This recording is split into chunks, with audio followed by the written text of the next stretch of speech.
Los crímenes que más perturban no siempre nacen del caos visible. No surgen en callejones oscuros ni en entornos marginales. A veces, el horror se gesta en casas ordenadas, en vecindarios tranquilos, entre fotografías familiares y publicaciones sonrientes en redes sociales. Asesinó a su esposa embarazada y a sus 2 hijas pequeñas. Es el monstruo de Denver y el juez lo ha condenado a 3 cadenas perpetuas. Inhumane and vicious crime that I have handled out of the thousands of cases that I have seen. Aparentemente tranquilo y con total frialdad, el autor ha recibido el veredicto del macabro crimen. Fue el pasado mes de agosto cuando Chris Watts, de 33 años, después de asesinar a toda su familia, enterró a su mujer embarazada y metió a sus hijas pequeñas de 3 y 4 años en un tanque de la compañía petrolera donde trabajaba. Todo después de que se descubriera que el hombre supuestamente tenía un amante. El fiscal que lleva el caso ha asegurado que ahora morirá en la cárcel. El caso de Chris Watts sacudió a Estados Unidos y al mundo, precisamente por eso, porque no encajaba en el molde del asesino tradicional. Era un hombre común, un esposo, un padre, un trabajador responsable, o al menos eso parecía. Esta es la historia de un crimen que no gritó, se deslizó en silencio, hasta que ya fue imposible ocultarlo. Christopher Lee Watts nació el 16 de mayo de 1985 en Spring Lake, Carolina del Norte. Su infancia transcurrió en un entorno estable, sin antecedentes de violencia doméstica, abuso ni negligencia extrema. Fue criado por Ronnie y Cindy Watts, una pareja de clase trabajadora que describía a su hijo como obediente, reservado y emocionalmente distante. Desde pequeño, Chris evitaba el conflicto. No levantaba la voz, no se rebelaba, no destacaba. Aprendió pronto a complacer, a adaptarse, a pasar desapercibido. Nada en su niñez indicaba un destino criminal. No había señales evidentes, no había alarmas, solo silencio. Ese silencio, con los años, se convertiría en una constante. Durante la adolescencia, Chris continuó siendo un joven introvertido. No era popular ni rechazado, simplemente estaba ahí. Encontró refugio en los autos, la mecánica y la rutina. En la escuela secundaria, fue recordado como un estudiante correcto, educado y disciplinado. Practicó deportes, mantuvo calificaciones aceptables y jamás causó problemas. Tenía pocos amigos, pero no conflictos. Quienes lo conocieron coincidían en algo. Chris no mostraba emociones intensas, no expresaba enojo, ni frustración, ni tristeza profunda. Con el tiempo, esa represión emocional se transformaría en una incapacidad peligrosa para enfrentar la realidad. En 2010, Chris conoció a Shannon Catherine Resosek. Ella era todo lo que él no era: extrovertida, expresiva, decidida, dominante en lo social. Shannon hablaba y Chris escuchaba. Se casaron en 2012 y se mudaron a Frederick, Colorado, donde formaron una familia con sus hijas Bella y Acida en 2013 y Celeste 2015. Desde fuera, su vida parecía un catálogo de felicidad moderna: casa amplia, viajes, sonrisas constantes, videos familiares. Las redes sociales mostraban un matrimonio exitoso, pero las redes nunca muestran la presión, las deudas, ni el desgaste emocional. Chris aprendió a representar el papel del esposo ideal, sonreía para la cámara y se apagaba fuera de ella. Con los años, la realidad comenzó a erosionar la imagen perfecta. Problemas financieros, hipotecas, gastos médicos, tensiones familiares y diferencias de carácter empezaron a acumularse. Shannon trabajaba en ventas multinivel y gran parte de su sustento dependía de la imagen pública. Chris, en cambio, se sentía cada vez más reducido, invisible y emocionalmente desconectado. Is this on continually recording? Yep. Well, It's not. Is it motion or is it? event, Okay, so it's motion. any motion event that happens, but I get cars driving from this street, and this is him at 517.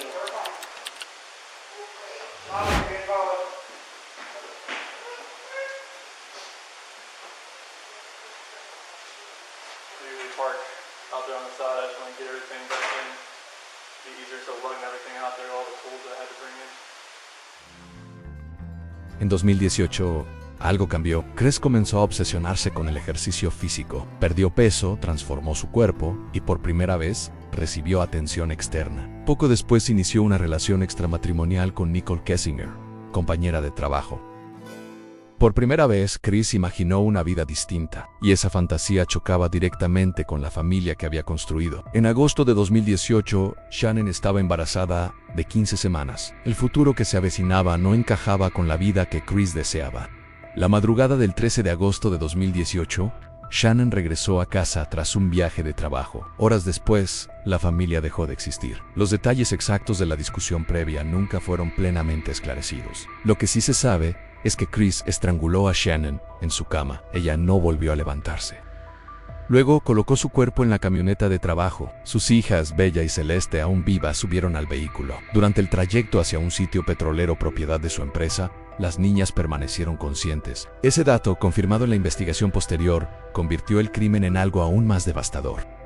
En el lugar, Chris asesinó a sus hijas una por una. Luego ocultó sus cuerpos dentro de tanques de petróleo y enterró a Shannon en una fosa poco profunda cercana. Todo ocurrió en silencio. Horas después, Shannon fue reportada como desaparecida por una amiga cercana. La policía actuó de inmediato. Desde el primer contacto, los investigadores notaron algo extraño. Chris no mostraba la angustia esperable, hablaba demasiado y al mismo tiempo no decía nada. Las cámaras corporales registraron su lenguaje corporal rígido, sus respuestas inconsistentes y su incapacidad para sostener una narrativa coherente. En pocos días, la presión fue insostenible. Chris confesó parcialmente, intentando culpar a Shannon por la muerte de las niñas. La versión fue desmentida por la evidencia forense y por su propia confesión posterior. La máscara había caído. En noviembre de 2018, Chris Watts aceptó un acuerdo judicial para evitar la pena de muerte. Fue condenado a 5 cadenas perpetuas sin posibilidad de libertad condicional, además de múltiples sentencias adicionales. No hubo juicio prolongado. No hubo defensa emocional. Solo una sala en silencio y un país entero enfrentando una verdad incómoda. El monstruo no gritó, no amenazó, no parecía un monstruo, y eso fue lo más perturbador. Chris Watts fue trasladado a una prisión de máxima seguridad en Wisconsin, lejos de Colorado, por razones de seguridad. Dentro del sistema penitenciario es una figura profundamente despreciada, incluso entre otros reclusos. Lee la Biblia, escribe cartas, habla de arrepentimiento. Los expertos lo describen como un individuo con rasgos de personalidad pasiva, evitativa y narcisismo encubierto, incapaz de enfrentar el conflicto, que optó por eliminar el problema en lugar de afrontarlo. No actuó por ira explosiva, actuó por evasión total. But that could have been the sensor as well. It says it was shut during the day, but I think when Nikki's son, he may try to move the door around, maybe when they were trying to get in the door, in the garage door, and it probably broke the laser there. That's because my alarm started going off. Well, I know he said the front door he tried going in, but he had the lock up. That's for so the that kids, set so it they off, don't get out. right? And our remote on the outside doesn't work anymore. It got wet and the whole radio on the back. So yeah, that was it. Okay. All right, appreciate your time. Yeah, no problem. Thanks. Hopefully something comes up here.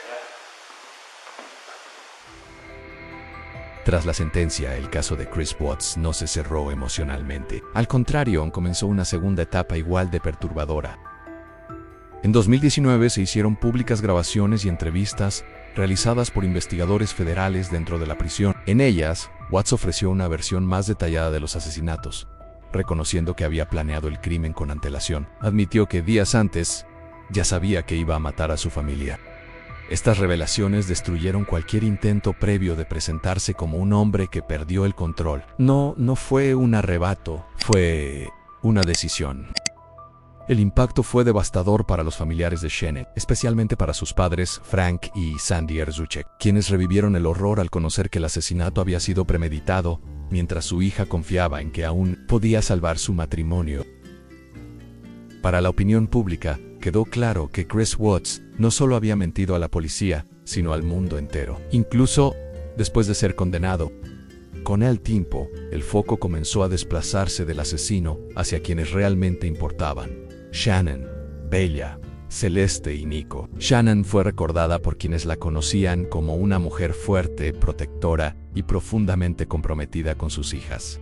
Bella, descrita como sensible y cariñosa, tenía una personalidad dulce y reflexiva. Celeste, llena de energía, era risas constantes y movimiento. Nico El hijo que nunca llegó a nacer se convirtió en símbolo de una vida truncada antes de comenzar. La familia Arzushek decidió hablar públicamente, no por exposición, sino para humanizar a las víctimas y evitar que el relato quedara dominado por la figura del criminal. Se crearon fundaciones, memorials y campañas de concienciación sobre violencia doméstica, manipulación emocional y señales tempranas de relaciones destructivas.